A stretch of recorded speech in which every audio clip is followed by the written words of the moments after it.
అది చూడండి, మొదలు హనుమంతుడు తీసుకొస్తున్నాడండి. అది విశేషం ఇక్కడ.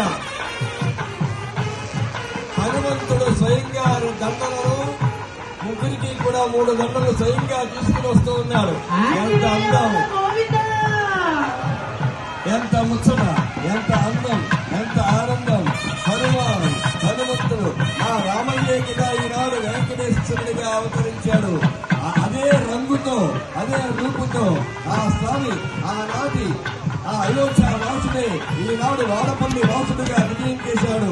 వారికి నేను స్వయంగా దండలు పట్టుకొచ్చిద్దామని ఇదిగో ముగ్గురికి 3 దండలు సమర్పించాడు స్వామి. అందరూ కూడా గట్టిగా చెప్పండి, ఆంజనేయ వరద గోవిందా.